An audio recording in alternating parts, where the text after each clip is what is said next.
Harold Pinter 1930 മുതൽ 2008 വരെ ജീവിച്ചിരുന്ന ഒരു പോസ്റ്റ് വാർ ഡ്രാമാറ്റിസ്റ്റായിരുന്നു ഹരോൾഡ് പിന്റർ.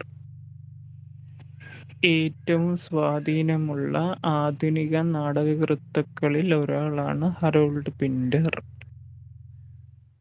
തന്റെ സാധാരണ തൊഴിലാളി പശ്ചാത്തലത്തിൽ നിന്നും ഉയർന്നുവന്ന് അദ്ദേഹം നോബൽ സമ്മാനം നേടി.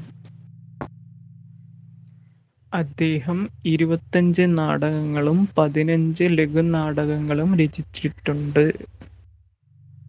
പിന്റർ നാടകകൃത്ത്, തിരക്കഥാകൃത്ത്, സംവിധായകൻ എന്നീ നിലകളിൽ ഒരുപോലെ തിളങ്ങി.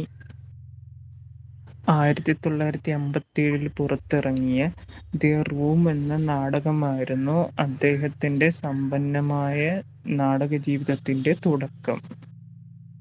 1958 പുറത്തിറങ്ങിയ ദ ബർത്ത്ഡേ പാർട്ടിയായിരുന്നു പിന്ററിന്റെ ആദ്യമായി വേദിയിൽ അവതരിപ്പിച്ച നാടകം. എന്നാൽ അതിന് വലിയ സ്വീകാര്യത ലഭിച്ചില്ല.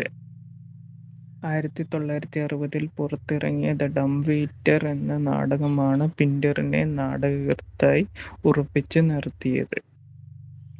ഒരു ചെറിയ ഇരുണ്ട മുറിയിൽ പശ്ചാത്തലമാക്കുന്ന പിന്ററിന്റെ നാടകങ്ങൾ ലൈംഗിക രാഷ്ട്രീയം, അസൂയ, വഞ്ചന എന്നിവ എടുത്തുകാണിക്കുന്നു.